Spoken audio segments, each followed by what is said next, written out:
Okay, welcome to the video here on rates of change. So this is exercise 3F, and this is one of the easier concepts. I'll just get you to recall right at the start here. If f of x is a function, then f dash of x describes the rate that f of x changes with regards to x. So the examples we've got here, if volume is given by v of t, then v dash of t will be the rate at which volume changes.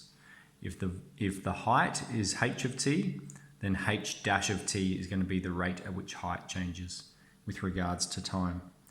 So that's our first example here. The height of a tree after it's planted is given by this equation. How tall is the tree initially and after 6 years? So just in terms of the calculations we're doing, we've asked to find h of 0, which we know is just where we're substituting 0 into the equation. It's going to be 12 on 1 plus e to the 5 take 0. And we could evaluate that, or we could leave it in exact form. You know, in exact form it'd look something, e to the power of 5. 12 on 1 plus e to the power of 5. But that doesn't mean much to us. We're asked, like, how tall is it initially? And so what I'll do is I'll calculate that in a moment for you. So that's part I, and then the next question says after 6 years, how tall is it? So that means we're finding the height when time is 6. So again, you'd just be putting in t is 6 into this equation. Now what I'm actually going to do is, rather than calculating that, I'm just going to g-solve that on our calculator here. So firstly, I'll just g-solve the y-intercept, okay, because that's going to be when time is 0, that's going to be the value of h. When x is 0, y is minus 0.08, positive 0.08 meters. So initially the tree is 8 centimeters tall. After 6 years, I'm going to have to do a y calc. So I'll g-solve y calc when x is 6. The tree is 8.77 meters tall. Okay, so that'll be part A done. Part B says discuss as t approaches infinity. So it's only looking at approaching positive infinity. So what I've said is we can do this algebraically, and it's good to think about it algebraically to understand it, or you can just look at your graph as well. I'm going to do both for you. So to do this algebraically, what I would do is I'd just substitute a really big number in for x. So we're saying x is approaching infinity. What happens if it's a really big number? So let's put in 1,000. So we've got 1 plus e to the power of 5 take 1,000. And I'm just going to simplify this a bit. That's going to be 12 on 1 plus e to the power of minus 995. And what that is that's 12 divided by 1 plus. Now here that's a negative power, so that means we can express it as a fraction. And that's just going to help us understand it, okay? E to the 995 is an absolutely massive number. All right, so what that is, that means, remember, E is about 2.7. So this is 2.7 times 2.7 times 2.7, 995 times. All right, so we've got this massive number here, and then we've got 1 divided by a massive number. So it's like if you have one cake divided by 20 million people, everyone's going to get like the tiniest amount. So this part here is approaching 0. All right, that part there is approaching 0. And so if this is approaching 0, 12 divided by, what we're left with is 12 divided by 1, which is 12. Yeah, so our answer is going to be, as t approaches infinity, the height approaches 12 meters. Okay, so we can reason that based off the equation. We don't need to, we can do it from our graph as well. So here's the graph, and I'm just going to trace along it. And I want you to look at what's happening to the y value. It's getting, as x is increasing, so time's getting on, y, we've got 11.9999999, and it's just getting closer and closer and closer and closer to 12. Okay, so that's what we expect to happen. All right, we've got a, and that's what we expect to happen in the context as well. We expect a tree to have a maximum height that it's approaching. So that's all we're doing for B. Part C, and just to correct this a bit, This should be B, this should be C, here's D. Okay, for part C, at what rate is the tree growing? So we're going to do this again in two ways. Remember, if we've got h of t is the function, h dash of t is going to be the derivative function. So I'm going to express h of t like this first. 12 times 1 plus e to the 5 take t. And that's to the power of minus 1. And then we're going to derive it using the chain rule. So that 12 is just going to hang out there. And then we're going to have minus 1 to the power of minus 2. So n f of x, n take 1, and then times by f dash of x. So we're looking at what's the derivative of this? It'd be minus e to the 5 take t. And then if we're to simplify that, to put it as a fraction so we can understand it, these two negatives are going to cancel. One there, one here. This term is going to go to the bottom, the 1 plus 5, because it's got a negative power there. And then we're going to have 12 lots of this hanging out at the top. So at the top we've got 12e to the 5 take t. And at the bottom we've got 1 plus 5 plus e to the 5 take t in brackets squared. So that's our derivative function. And it wants us to find the rate of change. How fast is it growing initially and then after 2 years? So that means we're finding h dash of 0. So that's going to be 12e to the 5 on top of 1 plus e to the 5 squared. And looking at that, it doesn't mean much again. So we could crunch that in our calculator to get the number. I'm actually going to g-solve it again in a sec, and I'll show you how. And then we're asked to find h dash of 2. What's the rate at which it's changing after 2 years? How fast is it growing? So what I'm going to show you here is there's two things. Firstly, let's just graph the derivative function. Okay. So the derivative function is going to look like this. And we're asked, what is the rate of change when time is 0? So again, we're doing a y calc when x is 0. Excuse me. Argument error. I think I need to change my v window here. Yep. Let's set that to minus 5. Right, and now we can, once it's finished loading, I've got one of these old calculators that needs to think about it. G-solve, when x is 0, y is 0.0797. So, excuse me, that's up here, 0.0798 it's going to round to. And our units, let's not forget our units. Over here we've got meters, right? So the distance is in meters, the height is in meters, and the time period is years. So initially it's growing at 0.0798 meters per year. That's how fast it's growing, all right? After 2 years, we're doing the same thing. Remember, this is the derivative function. So I'm just g-solving these points on here. It's basically calculating these values for me. That's where our calculator can be really useful. So I'm going to g-solve when x is 2. What's the y value when x is 2? And we've got 0.542 meters per year. Okay, so that's one way we can do it. I'll show you, I might show you the next way in the next question.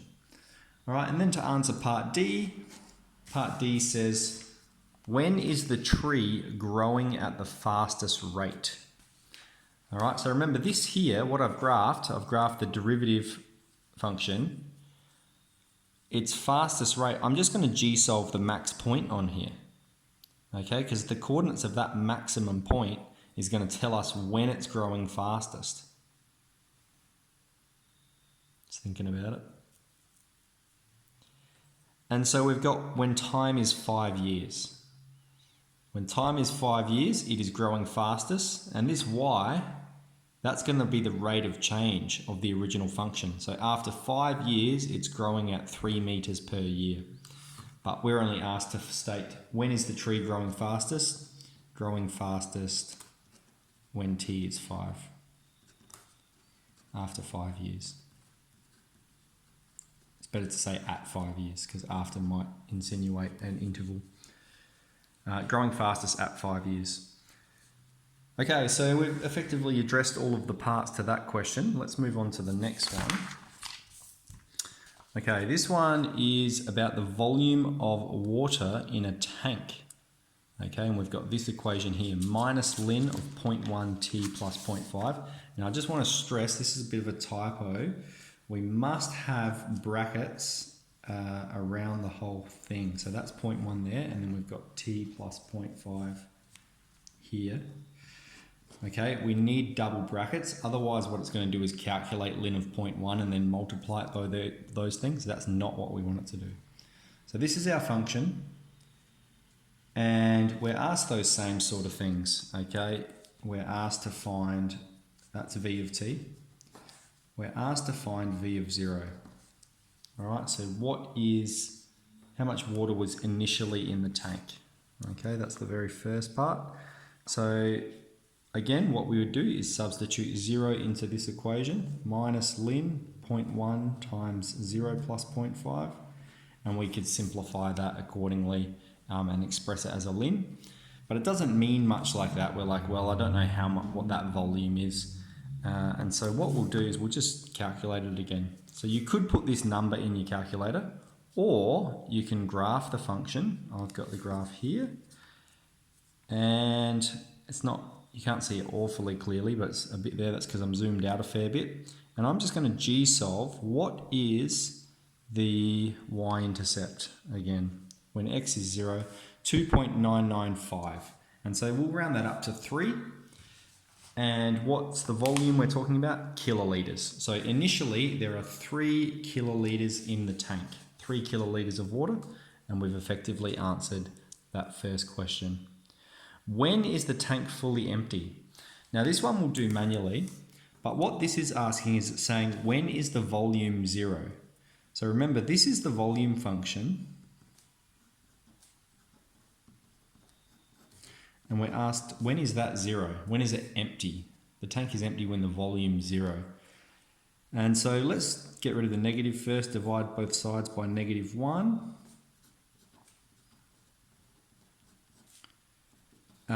And then what we'll do is put both sides to the power of e, okay?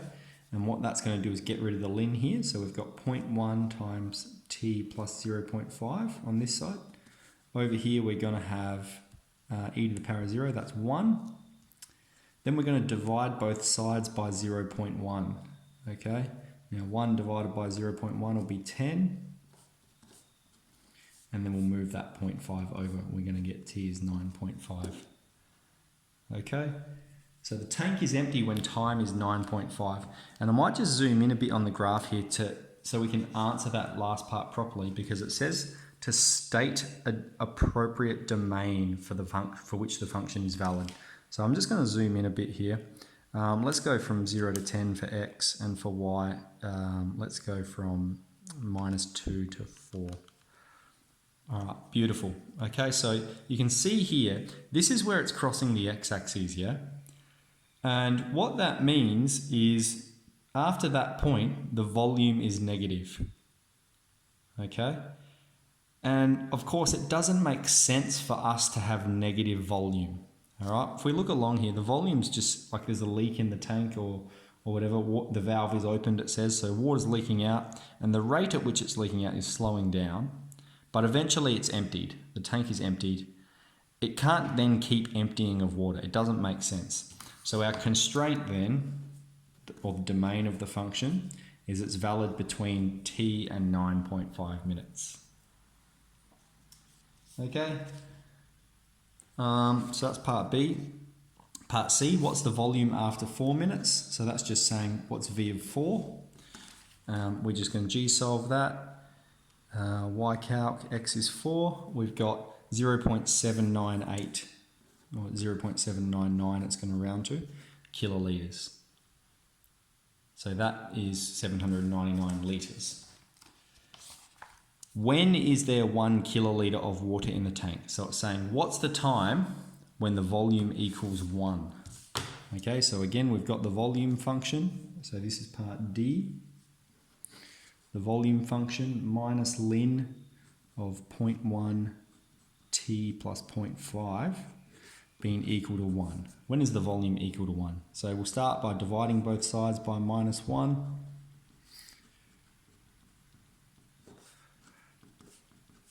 And put both sides to the power of e. And so what we're going to have here is 0.1 times t plus 0.5. And what we'd have over here is 1 on top of e. Times both sides by 10 to get rid of this decimal here. So 10 times 0.1 is 1. So this is what I'm doing. I'll show you. Times 10 times 10. That's going to cancel, yeah. 10 times 0.1 is 1. And so we've got t plus 0.5 is going to be 10 on top of e. And so then we'd have t is 10 on e, take 0.5. And we're looking at that, and again, it doesn't mean much, so we could just put this in our calculator to work out what that number is. How could we g-solve it? All right, what we're asked, again, here's the volume function, and we want to know the time, which means we're doing an x-calc when the volume is 1 kiloliter. All right, 3.17, 3.18 it would round to, 3.18. What's our unit? Minutes. Okay. After 3.18 minutes, the tank has 1 kiloliter. That's what we've found. When's the volume 1? So we've found it there exactly. That's in exact form, and here we've rounded it to 2 decimal places. Okay, part E. At what rate is water leaving the tank initially and when T is 6? So what I want to show you about this one, this is part E. So it wants you to find V dash of T, and it wants you to find V dash of 0 and V dash of 6. Now what we've got is ln, it's a ln of f of x, yeah? And so the derivative is going to be, that negative is just going to hang out the front for now.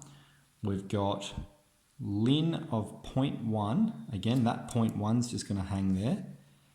We've got the derivative of t plus 0.5, that's just going to be 1.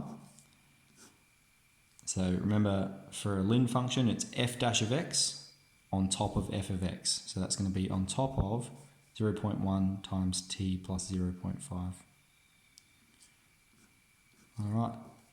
So that's quite, you might think that's a tricky derivative. It's quite simple, like the differentiation's simple, but because of the way the function's written, you might think it's a little bit complex. Of course, one thing you could have done right at the start is expanded this if you didn't want to have to deal with that bracket. All right, but all that's going to do down here is cancel. We've got 0.1 and 0.1, and so we're left with v dash of t is 1 on t plus 0.5. And so then when we're finding v dash of 0, that's going to be 1 on 0 plus 0.5. So that will simplify to be 2. And remember, we're talking about units, and the volume unit is kiloliters and the time unit is minutes. It's a rate of change. Initially, when time is 0, water is leaking out of the tank at 2 kiloliters per minute. Then we're going to find v dash of 2. Okay, and so we could do the same thing. So 1 on 2 plus 0.5, 1 on 2.5. What I'm going to show you on here, okay, is I just want you to press Shift menu in your settings and go down here to where it says derivative and make sure that says on. Okay, most of you it'll say off because we haven't taught you this setting before. We're going to change that to say on. So that was just Shift menu. And then you're going to trace. So we press F1 to trace. And we want to know the rate of change when time is 2. Okay, so I'm going to press, I've pressed trace.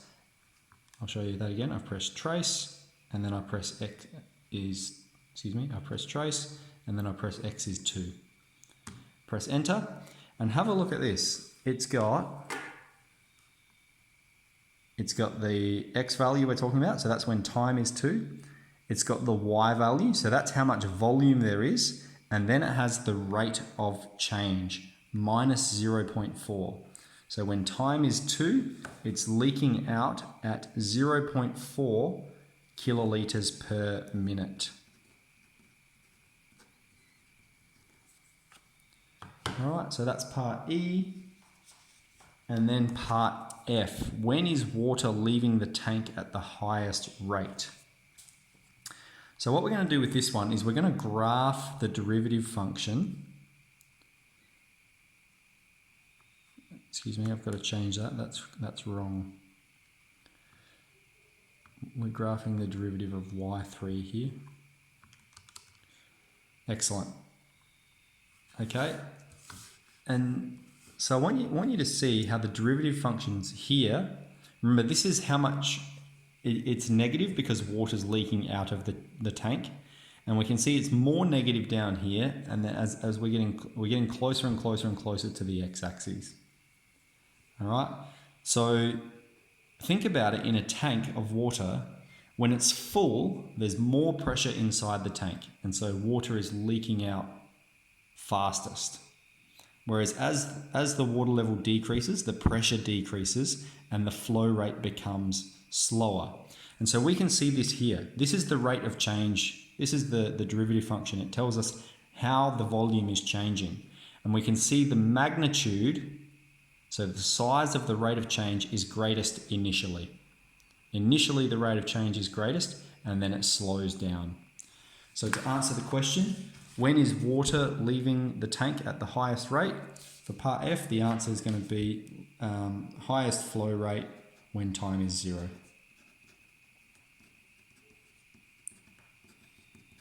Okay. Excellent. So good luck with exercise 3F, one of our last ones for chapter 3.